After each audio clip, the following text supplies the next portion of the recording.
balzenekien trigonometria ez zutela asmatu azterketan sufriarazteko bakarrik. Ez, duela milaka urtetik dator jendea kalkulagailurik gabe gauzak neurtzen zituenean, eta bar. Ez orain bezala ez dakigula ez da 7 bider 8 egiten. Duela milaka urte teknologiarik gabe jendea zegoen angeloak ebazten, angeloak neurtzen, eta sokekin gauzak kalkulatzen, bai, sokekin. Gaur iraganera bidaiatuko dugu, trigonometriako jainko batzuk ezagutzera. Egunon, Babiloniatik.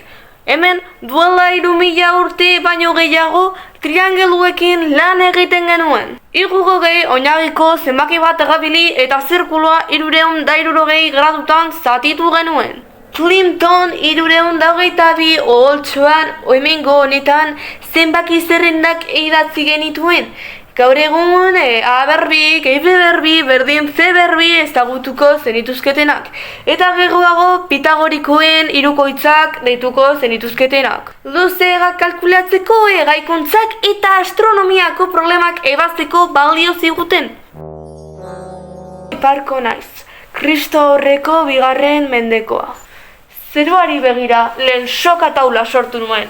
Angelo bat ezagutzen baduzu dagokion sokaren luzera jakin dezakezu zirkulo batean. Hori esker, kalkulo astronomiko zehatzagoak egin alziren.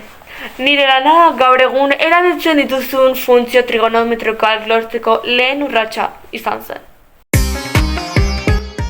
Kaixo, aria bata naiz, 5. mendeko Indiakoa. Nire aria bat jaliburuan sok aldatu nuen aurreratuagoa zegoen zerbaitegatik. Sinua. Sinuan taula bat sartu nuen kalkulu astronomikoak errazteko. 3428 unitateko erradioa erabiliz. Hau trigonometria modernoaren aldeko urrats handia izan zen.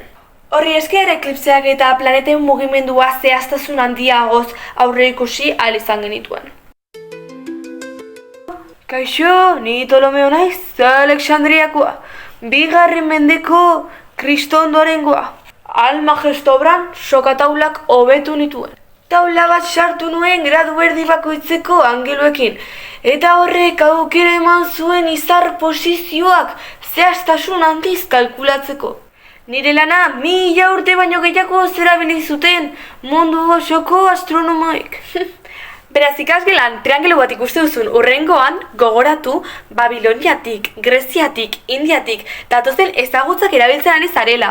Eta gainera, kalkulagailurik gabe. Orduan zenbat da 8 bider 7?